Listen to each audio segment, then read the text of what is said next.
Now, a lot of conference titles were wrapped up last week, but the Northeast State only got more complicated. Three teams that can clinch at least a share of the conference title, depending on how these games fall. Belmont's at East Noble, Huntington North's at New Haven, Leo's at DeKalb, Norwell at Columbia City. East Noble, New Haven, Leo, all with one loss in conference. So it comes down to this week, and at the beginning of the season, we wondered how these three teams atop the Northeast State in terms of the predictions would stack up. How do you see them stacking up at this point? Because 3 weeks ago, I think you would have put New Haven at the top, and then, man, you were at East Noble last week. East Noble put it on them, 42-21. I think if we go week by week, which week is the 1, 2, 3 order? Because I think you could, even after Leo beat East Noble, put Leo up to the top. But New Haven had been on a roll, and I think the fact that East Noble was able to really control that game, and they did it despite Caden Harshberger was out with an injury, and they brought some other guys in as far as churning out some yardage there on the ground. McCormick, incredible with his ability to run, which gives him this extra dimension that I think is difficult to deal with. Right now, I have to put East Noble #1 right now. I agree. Bowker came in and made some big plays for them in the run game, couple of touchdowns for him. And really, at the beginning of the season, we were wondering who was going to fill the Dylan Hunley role. It seems like Hayden Jones has grown a little bit into that role. With Harshberger out, he really has stepped up. You saw him with a pick 6 last Friday. He's really been we know him from basketball, but he's developed into a heck of a football player and a big weapon for Andrew McCormick. Yeah, I talked to him after the game, and I haven't followed East Noble closely week to week other than to see what they're doing on the highlight zone, of course. Of course. Slight plug. Now I will give you the money back for the handsome comments.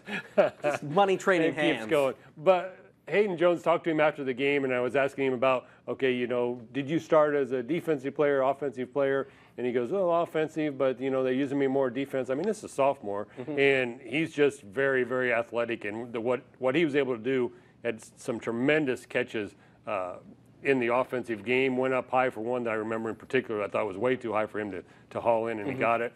And then the pick 6, of course, which is, that's kind of circumstance, okay, if you're right place, right time. Sure. But if you're in the right place at the right time, you kind of have instincts. So Jesse Bates style, right? Always around the football when there's a turnover. Huntington North is at New Haven. If you're Jim Rowland, this team licking their wounds a little bit after last week, how do you make sure, A, you don't overlook Huntington North because on paper you're going to be a heavy favorite, right, and B, how do you use that as a tune-up to get ready because at New Haven, you're wanting to make a long postseason run. They have in the last few years, but how do you use this game to get ready for the postseason?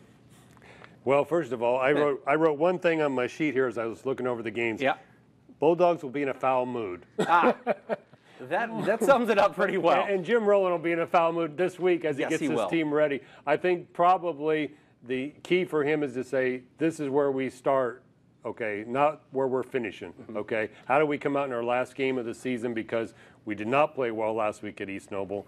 How do we turn that now into we're building towards the postseason? Yes, you want to win this game, get a share of the title, but you've got to get some momentum going for the postseason. And then Leo's at DeKalb. Of the three teams that are battling for the conference title, that might be the toughest matchup, having to go on the road against a DeKalb team that's now won 3 in a row. Colin Goebel set a school record with 248 receiving yards a couple of weeks ago.